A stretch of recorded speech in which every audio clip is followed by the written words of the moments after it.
صاحب یہ بہرحال یہ تو ایک انٹرنل سچویشن، بٹ یہ بتائیے گا یہ جو ابھی مذاکرات کے لیے امن مذاکرات کتنا اس میں کوئی پیش رفت ہے، یا پاکستان کے لیے کتنا اس میں آپ سمجھتے ہیں کہ براؤنی پوائنٹس ہیں ان ڈیز ٹو کم؟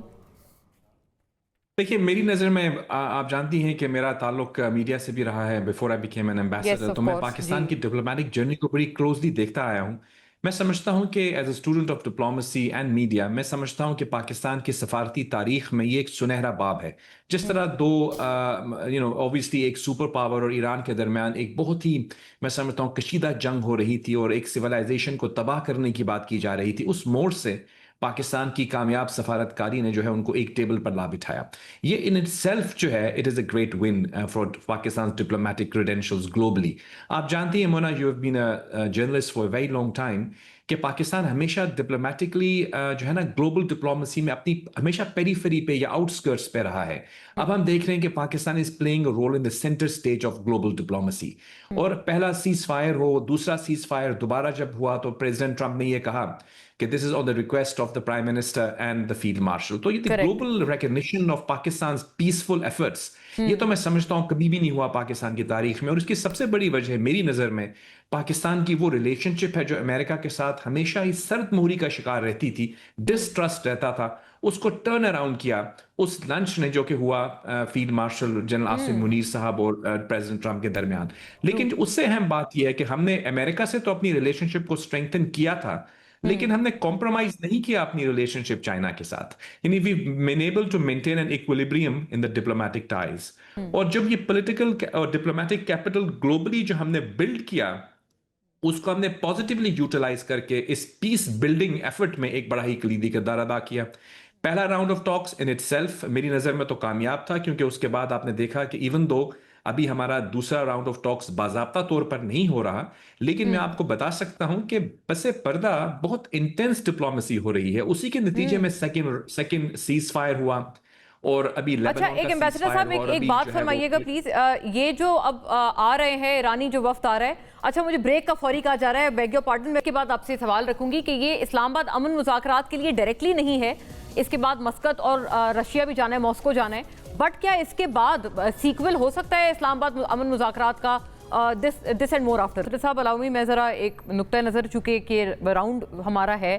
حذیفہ صاحب سے مانگ لوں، پھر یہ جو امن مذاکرات ہوں گے یا نہیں ہوں گے لیڈنگ فرام ہے دس پوائنٹ آن ورڈز، یہ ضروری سوال ہے، اس کا میں آپ سے عرض کروں گی کہ آپ اس پہ جواب دیجیے گا۔ حذیفہ صاحب آپ نے بات سنی ہے فیصل صاحب کی بھی، اور ظاہر ہے دیکھیں یہ ایک پریشانی کی صورتحال ہے، اور یقین کریں مطلب فیصل صاحب بڑے ریگولر ہمارے پاس ہیں، آج ان کی باڈی لینگویج بھی بہت ایک وہ دل برداشتہ ہے، he has lost hope, but the point is کہ کوئی مطلب ٹیبل پہ آفر نہیں ہے، اور کیا آپ as the government former prime minister of Pakistan اگر ان کی آنکھ کی بینائی مکمل طور پر چلی گئی ہے تو اس کی طرف آپ کا بطور گورنمنٹ بھی کوئی آپ کی رسپانسبلٹی بنتی ہے یا نہیں بنتی کہ کم واٹ میں آپ ان کو ہسپتال ایٹ لیسٹ اس کنڈیشن میں شفٹ کریں؟ یہ اس کا جواب دے دیں۔ بہت شکریہ مونا صاحبہ، ایک تو میں بالکل قدر کرتا ہوں فیصل چودھری صاحب کے جذبات کی، لیکن میری معلومات کے مطابق جو آخری ملاقات ہوئی تھی سلمان صفدر صاحب کی بانی تحریک انصاف سے، تو بانی تحریک انصاف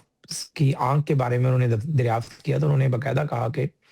میری آنکھ اب پہلے سے بہتر ہے اور اس موضوع پہ آپ نے کوئی بات نہیں کرنی۔ اور جب وہ باہر آئے تو پھر انہیں علیمہ خان صاحبہ نے دباؤ دیا کہ آپ اسی موضوع پر بات کریں، تو ہمارے پاس تو یہی معلومات ہیں کہ ان کی آنکھ کا ایشو ضرور ہوا تھا، لیکن یہ بات کیونکہ بنائی مکمل چلی گئی ہے، اللہ نہ کرے کسی بھی انسان کی ہو، اور بانی تحریک انصاف ظاہر ایک جماعت کے سربراہ بھی ہیں، سابق وزیر اعظم بھی ہیں، لیکن ایسا کچھ نہیں ہے، جو جتنا حصہ ان کا متاثر ہوا تھا اس میں سے کافی حد تک ریکور بھی ہوا اور اب کافی بہتر صورتحال ہے۔ اور جو بات گنجائش نکالی جائے، جو انہوں نے کہا کہ گنجائش نکالی جائے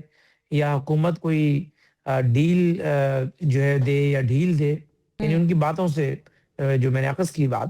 دیکھیں ہم تو پہلے دن سے یہ کوشش کر رہے تھے کہ تحریک انصاف کے ساتھ بات چیت کی جائے اور جو ایک بد اعتمادی کی فضا ہے اسے ختم کیا جائے، لیکن یہ بھی ایک بدقسمتی ہے کہ اس صورتحال تک لانے میں سب سے کلیدی کردار بھی بانی تحریک انصاف نے ادا کیا۔ یعنی میں 9 مئی وغیرہ پہ نہیں جاتا، آپ پچھلے سال کی بات ہی کر لیں یعنی انہوں نے اگریشن اپنا ختم نہیں کیا، اسلام آباد میں چڑھائی کروا دی گنڈاپور صاحب کے ذریعے 26 نومبر 2024 آپ کے سامنے ہے. اس کے بعد وہ تو پچھلے جو 26 نومبر گزرا تب دوبارہ چڑھائی کروانا چاہتے تھے اور پھر اپنا وزیر اعلیٰ چینج کر دیا. نیا وزیر اعلیٰ اس نے کہا میں رہائی فورس بناؤں گا.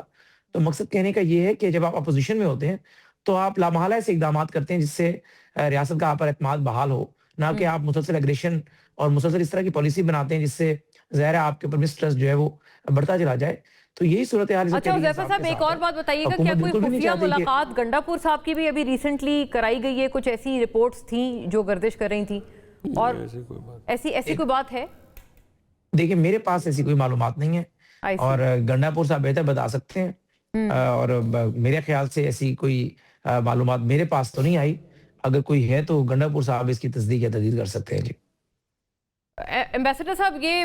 جو اس سے پہلے میرا عرض تھا، please if you could respond to that, کہ کیا اسلام آباد امن مذاکرات پارٹ 2 ہو سکتے ہیں لیڈنگ فرام ہیئر، یہ جو ابھی آ رہے ہیں عراقچی صاحب؟ جی بالکل، انشاءاللہ تعالیٰ ہم ہوپفل ہیں. جی میں حذیفہ صاحب آپ کی طرف بھی آتی ہوں، میں ایمبیسڈر صاحب سے پوچھ لوں کہ وہ کیسے ایسیس کر رہے ہیں. ہاں جی میری نظر میں تو جی پہلا راؤنڈ آف ٹاکس جو تھا it was very successful. Obviously اس کا کوئی اس طرح سے آؤٹ کم نظر نہیں آیا، لیکن دیکھیے 50 سال پرانا جب مسئلہ ایک ٹیبل پہ بیٹھ کے ڈسکس کیا جاتا ہے اتنے عرصے کی ایک تعطل کے بعد جو امریکہ اور ایران کے درمیان تھا، تو اس کے اندر ایک دن میں تو مذاکرات کا حل ہونا ممکن نہیں تھا. کچھ لوگ غالباً اوورلی آپٹیمسٹک تھے، جو ریئلسٹکلی آبزرو کر رہے تھے میری طرح. میں سمجھ رہا تھا کہ یہ ایک بہت اچھی پیش رفت ہے، اور خود جے ڈی وینس جو وائس پریزیڈنٹ ہیں 15 گھنٹے کی فلائٹ لے کر جب وہ آئے اور میٹنگز کرنے کے بعد جانے لگے تو انہوں نے کہا کہ دیکھیے we have made substantive progress, لیکن ہم ابھی تک ایگریمنٹ نہیں کر پائے. لیکن میں سمجھتا ہوں دیکھیے اسی مذاکرات کا جو عمل وہاں پہ جب باضابطہ طور پر ختم تو ہو گیا تھا، لیکن اس کے باوجود وہ چلتا رہا پس پردہ. یعنی ہمارے field marshal general Asim Munir صاحب خود تہران گئے، آپ جانتی ہیں، اور وہ ان کا ایک دن کا وزٹ تھا، لیکن it extended for I think 3 days. وہ بہت انٹینس ڈپلومیٹک ایفرٹس کرتے رہے، اور وہ ان کی وہاں پہ جو بھی وہاں پہ آپ جانتے ہیں ایران کا جو پاور کمپوزیشن ہے وہ تھوڑا پیچیدہ ہے، پاسداران انقلاب بھی ہے وہاں پہ، سیویلین گورنمنٹ بھی ہے، تو ان کے درمیان ہم آہنگی الائنمنٹ لانے میں کو کافی وقت لگا. اور اس کے ساتھ ساتھ پھر وہ تمام کنسرنز جو وہاں پہ پائی جاتی ہیں ان کو کمیونیکیٹ کرنا واشنگٹن میں، تو آئی تھنک ایک برج کا کردار ادا کر رہا ہے Pakistan. I think this is a very positive diplomacy. ایک بات ضرور فرمائیے گا جاوید ملک صاحب، یہ جو ہرمز پہ اب مسئلہ آ کر پھنسا ہوا ہے، یہ کیسے مطلب یہ ایز آؤٹ ہوگا، یا یہ امریکی بیڑے ہٹانے کے لیے کیا پاکستان کو مزید کہنا چاہیے اور پریس کرنا چاہیے امریکہ کو، آپ کی اوپینین میں؟ جی مولانا صاحبہ، دیکھیے جو آبنائے ہرمز کی ناکہ بندی ہے یا بندش ہے، وہ آپ جانتی ہیں کہ جنگ سے پہلے نہیں تھی. دس از اے کانسیکوینس آف دا وار. تو جب میں سمجھتا ہوں جو کور ایشوز ایڈریس ہو جائیں گے، جو کہ اصل میں نیوکلیئر ہیں، بیلسٹک میسائلز کے حوالے سے ہیں، کچھ پراکسیز ہیں جو ایران کی جس کے حوالے سے تحفظات پائے جاتے ہیں، اگر کور ایشوز ہم ایڈریس کر لیں گے تو میری نظر میں آبنائے ہرمز کا کھلنا کوئی اتنا بڑا مسئلہ نہیں ہے. بیکاز آپ جانتی ہیں کہ انٹرنیشنل لا کے مطابق جو فریڈم ٹو نیویگیٹ ہے یا انٹرنیشنل واٹرز میری ٹائم لا ہے، وہ یہ بالکل واضح ہے کہ آپ اس طرح کی قطغن اور بٹ نہیں، میں اس لیے عرض کر رہی تھی جاوید صاحب، بیکاز ابھی آپ نے سنا کہ وہ کہہ یہی رہے ہیں کہ جو ٹاکس ہیں یا نیگوسیشنز ہیں وہ شروع تب ہوں گی جب ہرمز پہ آپ سٹیپ بیک لیں گے. You are correct in saying کہ یہ کانسیکوینس ہے وار کا، یہ ریزن نہیں تھا وار کا،